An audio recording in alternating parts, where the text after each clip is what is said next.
Hi friends, நாம் இப்போ இந்த வீடியோவில் வடகறி எப்படி செய்யுதுன்னு பார்க்க போகிறோம். அதுக்கு வந்து நான் 1 டம்ளர் கடலப்பருப்பை 3 மணி நேரம் ஊற வச்சு எடுத்துருக்கேன். நல்லா தண்ணி இல்லாமல் எடுத்து வச்சுருக்கேன். அது நம்ம மிக்ஸி ஜாரில் கொஞ்சம் கல் உப்பு சேர்த்து குறைன்னு நம்ம அரைச்சிடுவோம். எண்ணெய் ஒரு 1/4 லிட்டர் எண்ணெய் கடாயில் ஊற்றி நம்ம வந்து சின்ன சின்னதாக பகோடா மாதிரி போடணும்.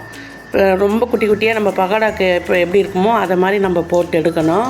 நல்லா செவந்து வந்திருக்கு. இந்த ஸ்டேஜில் நம்ம எடுத்துடணும். இப்போ அதே கடாயிலேயே ஒரு 1/2 ஸ்பூன் சோம்பு, பிரியாணி இலை 2 ஏலக்காய், ஒரு மராத்தி மொக்கு, ஒரு பட்டை, ஒரு 2 ஸ்டார் எடுத்திருக்கேன். 2 வெங்காயம் எடுத்திருக்கேன். வெங்காயம் நல்லா வதங்கணும்.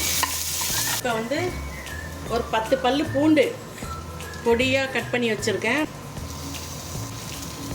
ஒரு 2 பச்சை மிளகா, ஒரு துண்டு இஞ்சி பொடியாக கட் பண்ணி வச்சுருக்கேன்.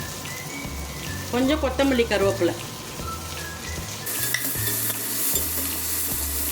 பெரிய பழமாக ஒன்று அரிஞ்சு வச்சுருக்கேன். தக்காளி, இந்த ஒரு தக்காளியை சேர்த்துப்போம். இப்போ அதெல்லாம் வதங்கிறதுக்குள்ளே நம்ம பகோடா போட்டு வச்சுருந்தால இது மிக்ஸி ஜாரில் சேர்த்து சும்மா ஒரே ஒரு சுற்று மட்டும் விட்டுருவோம்.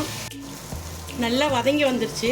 இப்போ வந்து நம்ம மிக்சியில் ஒரு ஓட்டியிருக்கோம்ல, இதை வந்து நம்ம சேர்த்துப்போம். இந்த கடலப்பருப்பை இதில் சேர்த்துப்போம். இதில் நல்லா சேர்த்து கை விடாமல் இதை நல்லா அடியிலேருந்து கிளறணும், அடி பிடிக்காமல் கிளறணும். ஏற்கனவே நான் 2 பச்சை மிளகா போட்டிருக்கிறதுனால தனி மிளகாத்தூள் போடுறேன். ஒரு 1.5 ஸ்பூன் போட்டுப்போம், ஏன்னா காரம் அதிகமாகிடும். 1.5 ஸ்பூன் தனி மிளகாத்தூள், தனியாத்தூள் ஒரு 2 ஸ்பூன், மஞ்சப்பொடி ஒரு 1/4 ஸ்பூன். எல்லாத்தையும் ஒன்றா நல்லா மிக்ஸ் பண்ணிவிட்டு இப்போ இந்த ஸ்டேஜ்லேயே ஏற்கனவே நம்ம கொஞ்சம் உப்பு வந்து கடலப்பருப்பில் போட்டு அரைச்சிருக்கோம் அந்த பகோடாவில்.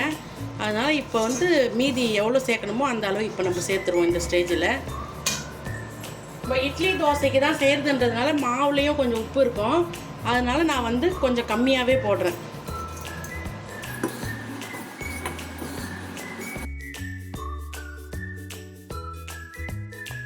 நான் ஒரு 3.5 டம்ளர் தண்ணி ஊற்றியிருக்கேன். ஆனால் இது வந்து கடலப்பருப்பு தண்ணி நல்லா இழுக்கும்.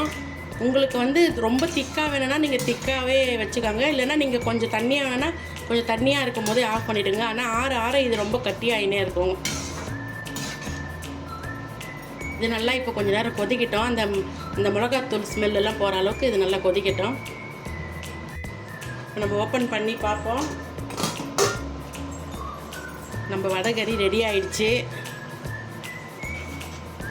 இந்த ஸ்டேஜில் ஆஃப் பண்ணால் தான் நம்மளுக்கு ஒரு 2 மணி நேரம் அப்படி கூட ஓரளவுக்கு நல்லா சாப்பிட்ற அளவுக்கு இருக்கும்.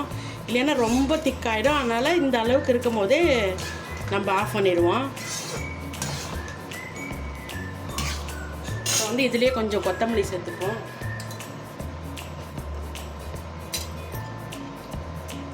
நான் எப்போவுமே கொஞ்சம் நெய் சேர்ப்பேன்.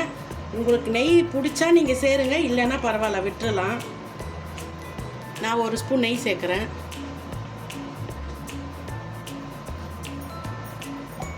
அவ்வளோதான், நம்ம வடகறி ரெடி ஆயிடுச்சு. நீங்களும் உங்கள் வீட்டில் செஞ்சு பார்த்துட்டு எப்படி இருக்குன்னு கமெண்ட்டில் சொல்லுங்கள். லைக் பண்ணுங்கள், ஷேர் பண்ணுங்கள், சப்ஸ்கிரைப் பண்ணுங்கள். Thank you friends.